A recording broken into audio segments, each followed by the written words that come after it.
are building something a little different today. This is the funwhole Lakeside Lodge set. A huge thank you to funwhole again for sending this set to me to review. funwhole specializes in building brick sets with built-in lighting kit at very affordable prices. I will leave the product link in the description section below. If you're interested in this set, don't forget to check it out. This set is made up with 1,969 pieces, so a pretty big set and a full built-in lighting kit, which lights up lots of details in the build. It doesn't come with any minifigures, however I can see a very cute giant dog figure included in the set. I really like architecture sets because I think they're very good elements if you want to make your brick town.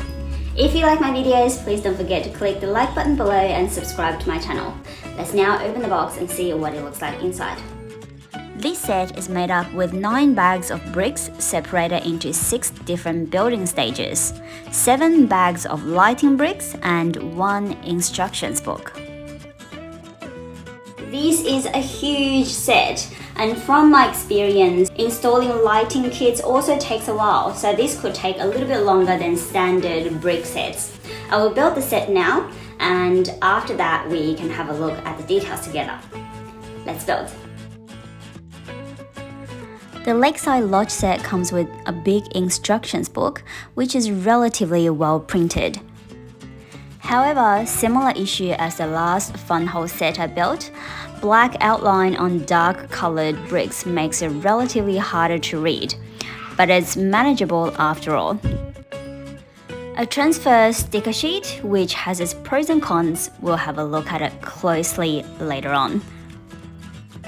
The whole building process took me about 8 hours to complete. It's been a pretty smooth process. I haven't had many issues during the build. I think the quality of the bricks are pretty good. The only part that's a little bit harder is when putting together larger plates.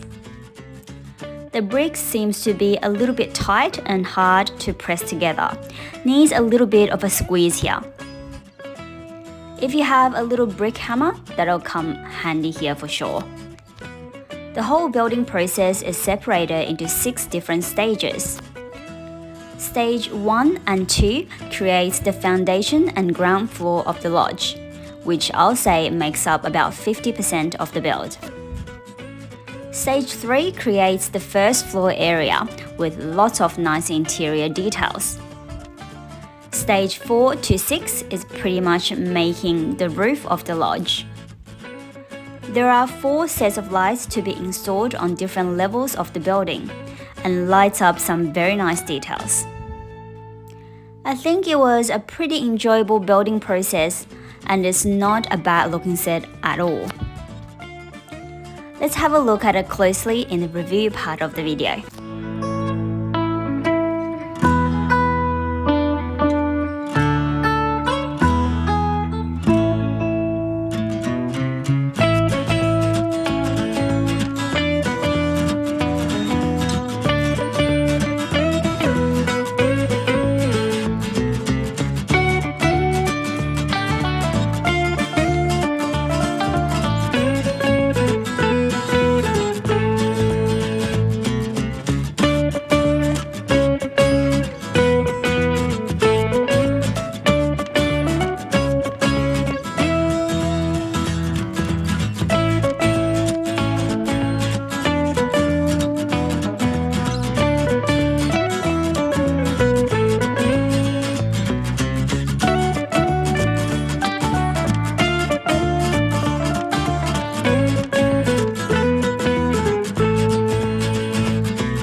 Here we go. This is our completed funwhole Lakeside Lodge set.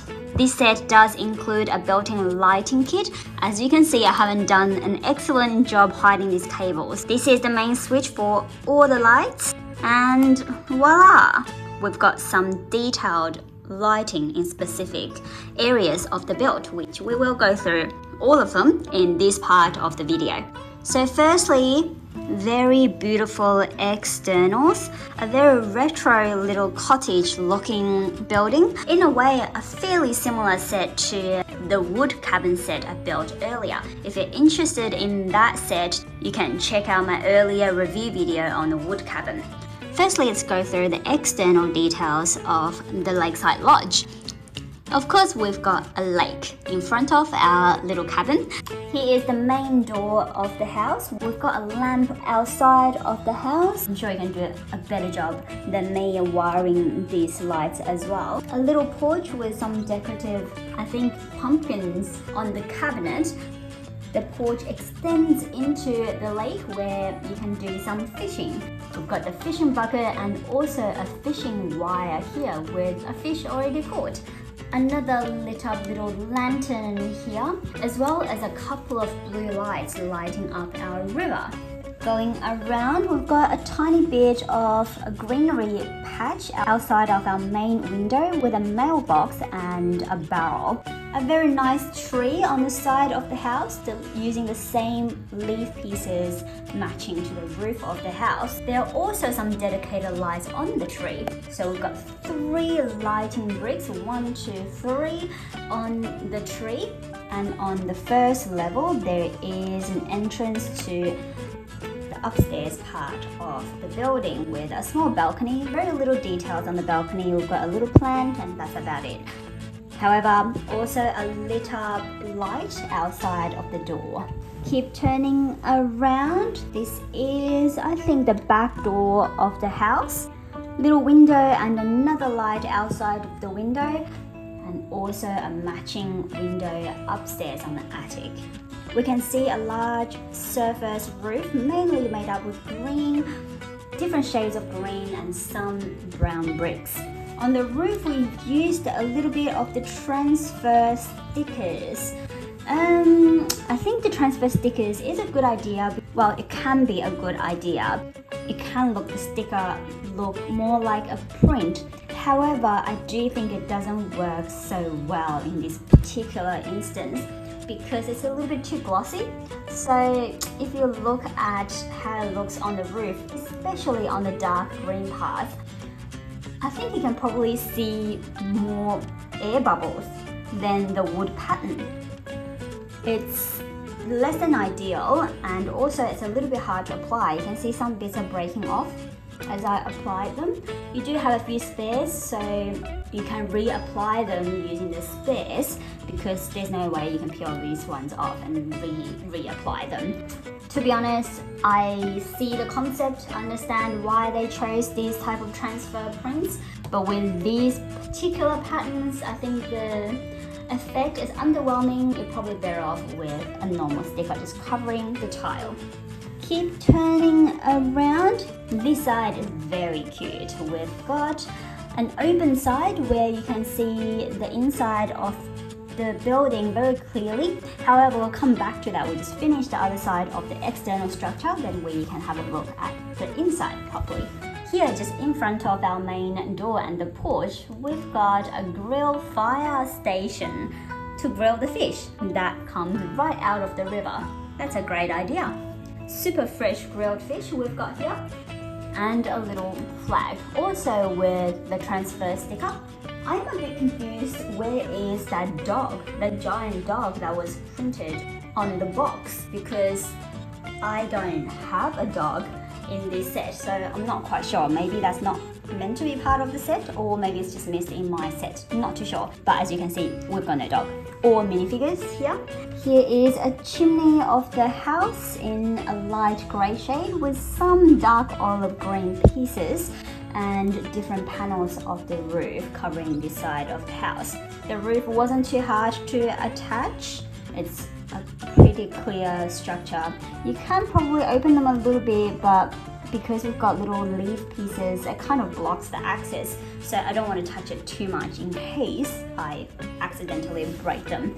It's okay because we can see the internal details of the building pretty clearly through this end anyway, and because it's all lit up, it makes it even easier to see. Let's start from left to right. We've got a very cute little kitchen here, a light just under the arch here, and also we've got a light just above the stove as well as on the stove, representing the fire. Some kitchen cabinets, we've got a couple of sauce bottles, a mustard and ketchup sauce bottles, and I did find the sticker a bit hard to apply on the mustard sauce. The ketchup bottle is a bit easier to apply given it's just a straight cylinder rather than a cone. A little sink and tap, and we've got a coffee machine, a cute yellow coffee machine. I think it's an oven here. These are all stickers. I don't think we've got many prints in this set, to be honest. Then above the kitchen we've got a little attic, however it's pretty much an empty space. There's a light inside, there aren't any details inside. The little kitchen links to the living room area. This is a very homey, cute living area. Very vintage looking too. We've got no minifigures, however we do have the torso part of the minifigure here, and also the hat of the minifigure just hanging off the coat hanger. Some curtains and a plant pot right outside of the kitchen with a floor mat, and I think this might be some sort of hanger, and also a ladder allows you to access the upstairs part of the building. A couch with a coffee table next to the couch, and a super vintage looking TV. This accesses the back door of the building. The living room is also lit up, but the only lights are right inside, just under the windowsill. Next to the vintage TV is a vintage, super vintage clock.